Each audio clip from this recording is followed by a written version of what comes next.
السلام عليكم ورحمة الله وبركاته. وبنتي شيخ موسى هايدي ساقو دردبا جوغا إنو سيجار كتوري بورما أولشي إيا إنو أرقع الدري فرانسيسكا oo dagaalkii labaad ee adduunka uu galay Jarmalka jabiyay iyo kuwa kale oo la halmaalaba beentii Sheekh Muuse tuka daran baaba timiday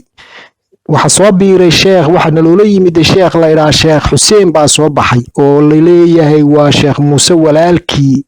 kana weyn Sheekh Muuse ahaan sodos ninkaasi waa ninka Sheekh Muuse baray Quraanka iyo diinta baa leeyahay ninkaasi haddaba waxay ku sheegayaan inuu 30 sano ku maqnaa sidayna leeyihiin xashka 30 sano kadib markuu Quraanka ka soo bartayna safarkiisii ugu horeeyay wuxuu ku soo maray bay leeyihiin magaalada Cali Sabiix haddaba magaalada muu gelinay koona yar buu ka fadhiistay oo meel tuula oo magaalada Cali Sabiix koonaheega buu fadhiistay Sheekh Xuseen markuu fadhiistayna magaalada Cali Sabiix waqtigaasi way cunsuriyiin bay ahaayeen sidoo sheegaya sheekhu oo dadka may sooriyeynaynin martida mayna sooriyeynaynin ama may soo dhaweynaynin sheekhaasi meeshii gaaja ku qabatay reer Cali Sabiixna waxba way u keeni waayeen wax cunta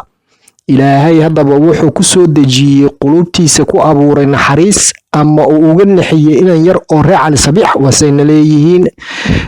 inan ka yari hooyadii markay laba laxoox subaxdii siisay ku quraaca tiraade suuga u mariso xabadna u cuna xabadna hoostu ku soo qariyaa sheekhu tuurta fadhiyo ugu keenaa habeenkiina markay furunka u mariso suuga yar iyo timirta u galiso nus uu jabiyaayo nus uu cuna nusna la soo orday sheekhu tuurta ugu keenaa uu degan yahay sidaa buu haddaba Sheekh Xuseen ku soo noolaaday baana leeyahay haddaba Sheekh Xuseen sidii buu halkii ku noolaa gelin Cali Sabiix yarkii raashinku habeenkii uu qarinayay sidayna leeyihiin iyo dharaartii iyo ku noolaa kadib markuu ka tagay halkii uu ka safray Cali Sabiix waxa la weydiiyay ka waran safarkaaga Cali Sabiix wuxuu yiri magaalada Cali Sabiix dad fiican ma joogin wax ay soo dhaweeyeen ma jiray inan yar buu Ilaahay iga naxiyay oo cuntada ii soo xadi jiray oo ii keeni jiray buu yiri marka maxaad leedahay baa la yiri wuxuu yiri dadkaasi ku habaari maayo Ilaahow cadaabta ku gur ku habaari maayo waxaan ku habaarayaa buu yiri Ilaahow labada durdur ee jannada ka qadi oo maxay ahayd durdurka biyaha iyo kacaanaha iyaan ka habaarayaa buu yiri marka reer Cali Sabiix durdurka jannada markay jannada tagaan kuwa jannada tagaay durdurka biyaha iyo caanaha ma taabsanayaan oo arki maayaan haddaba riwaayada kalena way soo biirtay marka waxaan anu tala leeyahay reer Cali Sabiix haddaba mar reer maxay ahayd Sheekh Muuse niga gooyeen maxay ahayd biyihii iyo caanihii muxuu ahaa jannadana ay goosteen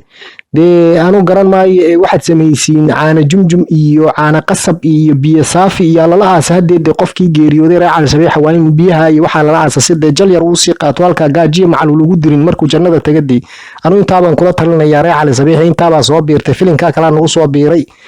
walwaa kaas ila dhageysta waad mahadsantihiin